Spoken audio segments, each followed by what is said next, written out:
Good afternoon बच्चों। देखिए आज का हम लोगों का टॉपिक क्या है, ट्रांस हिमालय। कल हम लोगों ने जो है भारत को कितने भौतिक प्रदेशों में बांटा गया है वो हमने कल पढ़ा था। तो हम आज जो है हम पढ़ेंगे हिमालय के विषय। हमने आपको बताया था कि हिमालय को भी कितने भागों में बांटा गया है, तो आज हम हिमालय के विषय में पढ़ेंगे। तो सबसे पहला पार्ट हमारा क्या है, ट्रांस हिमालय। इसी को हम तिब्बत हिमालय भी कहते हैं। कल हमने आपको बताया था, आज फिर बता रहे हैं, इसी को हम तिब्बत हिमालय भी कहते हैं। देखिए पॉइंट पे आते हैं। इस हिमालय का निर्माण हिमालय पर्वत श्रेणी से पहले हो चुका था। मतलब कहने का ये है कि जो हिमालय पर्वत श्रेणी हमारी है वो फोल्डेड माउंटेन है, वो नवीन पर्वत श्रृंखला है। लेकिन जो ट्रांस हिमालय है ये हिमालय का ही भाग है और हिमालय पर्वत बनने से पहले ही ट्रांस हिमालय का निर्माण हुआ था। क्लियर? मतलब कहने का ये है कि ये यूरेशियन प्लेट का हिस्सा था।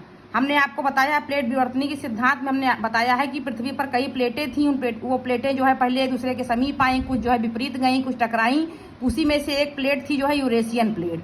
तो ये हमारा जो ट्रांस हिमालय है वो यूरेशियन प्लेट का ही हिस्सा था। क्लियर? उसके बाद देखिए इसका मुख्य विस्तार कहाँ है। जो ट्रांस हिमालय है बच्चों, इसका मुख्य विस्तार लद्दाख यूटी में हिमालय के उत्तर में है। लद्दाख भी यूटी में आती है, आपको पता है, केंद्र शासित प्रदेश है ये। तो इसका मुख्य विस्तार कहाँ है, लद्दाख यूटी में हिमालय के उत्तर में है। उसके बाद अगला पॉइंट क्या है, यह परतदार अवसादी चट्टानों का बना हुआ है। जो हमारा ट्रांस हिमालय है ये परतदार अवसादी चट्टानों का बना हुआ है। परतदार अवसादी चट्टानों का मतलब क्या होता है, नदियां जब आती हैं पर्वतों से निकल करके तो उनके रास्ते में जो भी अवसाद आते हैं उनको जो है वो जमा करती हैं, तो वहाँ परतों का निर्माण होता है। तो ऐसी ही परतों से जो है ट्रांस हिमालय भी बना हुआ है। उसके बाद यह श्रेणी जो है सतलज, सिंधु और ब्रह्मपुत्र, तीन प्रमुख नदियां जो है इनका नाम आप जानते होंगे, सतलज, सिंधु और ब्रह्मपुत्र। ये तीनों नदियां, इस ब्रह्मपुत्र नदी को हम तिब्बत में सांगपो भी कहते हैं। तिब्बती भाषा में, वहाँ की स्थानीय भाषा में इस ब्रह्मपुत्र नदी को सांगपो कहा जाता है। और जो ये सतलज, सिंधु और ब्रह्मपुत्र नदियां हैं ये जो है पूर्वानुवर्ती नदियों को जो है जन्म देता है। कौन? ट्रांस हिमालय। ट्रांस हिमालय जो उपश्रेणी है ये सतलज, सिंधु और ब्रह्मपुत्र, इन तीन पूर्वानुवर्ती नदियों को जन्म देती है। अब आप लोग सोच रहे होंगे कि पूर्वानुवर्ती क्या होता है। पूर्वानुवर्ती का मतलब ये होता है कि जो नदियां पहले से उपस्थित हों। मतलब जैसे आपका ट्रांस हिमालय, हिमालय पर्वत से पहले इसका निर्माण हुआ, ये यूरेशियन प्लेट का हिस्सा था। उसी तरीके से ये जो सतलज, सिंधु और ब्रह्मपुत्र नदी है ये नदियां जो है पूर्वानुवर्ती, मतलब इसी से ही उत्पन्न हुई थी, यहीं से निकली, तो इसीलिए इनको पूर्वानुवर्ती नदियां कहा जाता है। क्लियर? उसके बाद देखिए कराकोरम, लद्दाख, जास्कर श्रेणी। मतलब इसकी श्रेणियां कौन कौन सी हैं, कराकोरम श्रेणी है पहली, फिर लद्दाख है, उसके बाद जास्कर। ये तीन मुख्य श्रेणियां जो है कहाँ पर स्थित हैं, ट्रांस हिमालय में स्थित है। देखिए फिगर के माध्यम से हम देखेंगे, ये हमने एक इंडिया का मैप बना रखा है, तो इसमें मैंने सब कुछ नहीं फिल किया है। हमको जितना पढ़ना है उतना हमने यहाँ पर मेंशन किया है। आप लोग देखिए ये जो ऊपर वाला पार्ट है बच्चों, इसमें जो है ये आपका यहाँ से लेके यहाँ तक जो ये बाउंड्री लाइन बनाई गई है ये पूरा हिमालय का विस्तार दिखाया गया है। और ट्रांस हिमालय के अंतर्गत ये तीन श्रेणियां आती हैं।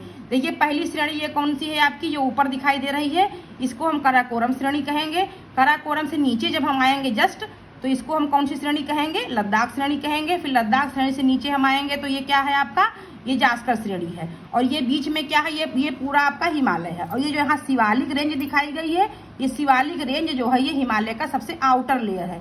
मैंने आपको कल भी बताया था कि शिवालिक हिमालय है वो हिमालय का वाह हिस्सा है, मतलब इसका आउटर रेंज है।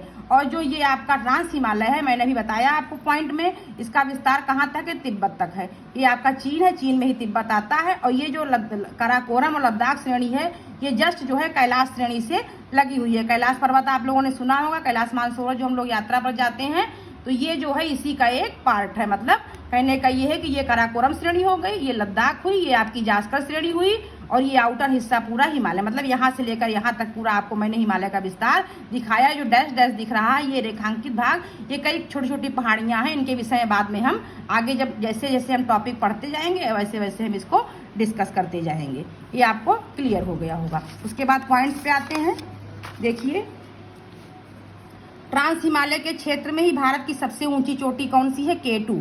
आप लोगों ने K2 का नाम सुना होगा, गार्डविन आस्टिन भी इसको कहते हैं। ये है कहाँ, ये पीओके में है। पीओके का मतलब क्या होता है, पाक अधिकृत कश्मीर। मतलब कश्मीर का वो पार्ट जो पाकिस्तान के पार्ट में है, जो जिसको पाकिस्तान ने कब्जा कर रखा है, उस हिस्से में आपकी जो है भारत की सबसे ऊंची चोटी K2 है, जिसको हम गार्डविन आस्टिन भी कहते हैं। और ये जो K2 गार्डविन आस्टिन है ये ट्रांस हिमालय का ही हिस्सा है। उसके बाद नेक्स्ट पॉइंट देखिए, भारत का सबसे बड़ा ग्लेशियर सियाचिन ग्लेशियर है और ये कहाँ पर है? लद्दाख में स्थित है। ये लद्दाख में सियाचिन ग्लेशियर जो भारत का सबसे बड़ा ग्लेशियर है, ये लद्दाख यूटीज में आता है। फिर नेक्स्ट पॉइंट हमारा है, विश्व की सबसे बड़ी जो है खड़ी ढाल वाली चोटी कौन सी है? खड़ी ढाल का मतलब क्या होता है? जिसकी ढाल बिल्कुल खड़ी हो, खड़ा कगार हो जहाँ पर, वो चोटी कौन सी है? राकापोसी। राकापोसी भी जो है ट्रांस हिमालय में ही स्थित है। उसके बाद आगे के पॉइंट्स में हम आते हैं। ट्रांस हिमालय के लद्दाख और जास्कर श्रेणी के बीच में ही हमारी सिंधु नदी बहती है। 3 नदियों की हमने चर्चा की थी, कौन कौन सी? सतलज, सिंधु और ब्रह्मपुत्र। तो सिंधु नदी कहाँ बहती है? सिंधु नदी बहती है जो लद्दाख और जास्कर श्रेणी, जैसे देखिए सबसे ऊपर हमारी काराकोरम श्रेणी है, ये देखिए हमने बनाया है, सबसे ऊपर काराकोरम श्रेणी है, फिर उसके नीचे हमारी लद्दाख श्रेणी है और उसके सबसे नीचे हमारी जास्कर श्रेणी है। और इसी लद्दाख और जास्कर के बीच में कौन सी नदी बह रही है? सिंधु नदी बह रही है। इसको हमने फिगर के माध्यम से क्लियर किया है। उसके बाद नीचे आपका पीर पंजाल है, इसको आगे हम जब हिमालय का दूसरा पार्ट पढ़ेंगे तो ये जो पीर पंजाल श्रेणी है उस पार्ट में आती है, तो हम आपको उसके बारे में डिटेल में बताएंगे। उसके बाद देखिए नंगा पर्वत है, ये जम्मू कश्मीर में है और नंगा पर्वत जो है ये ऊंचा पर्वत है जम्मू कश्मीर का, और ये भी जो है कहाँ पर स्थित है? ट्रांस हिमालय में ही स्थित है। उसके बाद देखिए अब सबसे मेन पॉइंट क्या है? ट्रांस हिमालय की 3 चोटियां कौन कौन सी? काराकोरम, लद्दाख और जास्कर। तो इतना हम लोगों ने आज पढ़ा। किसके विषय में पढ़ा? हमने ट्रांस हिमालय के बारे में पढ़ा। ट्रांस हिमालय के क्या क्या उसकी विशेषताएं हैं, कैसे कहाँ उसका विस्तार हुआ है, फिगर के माध्यम से हमने उसको जाना, और कौन कौन सी नदियाँ उससे निकलती हैं, कौन कौन से पर्वत शिखर हैं, ये सारी चीज़ें हमने आज पढ़ी। आप लोग सभी लोग इस वीडियो को ध्यान से देखेंगे। अगर किसी को कोई प्रॉब्लम होगी तो हमसे वो पूछ लेगा। आज के लिए इतना ही, धन्यवाद।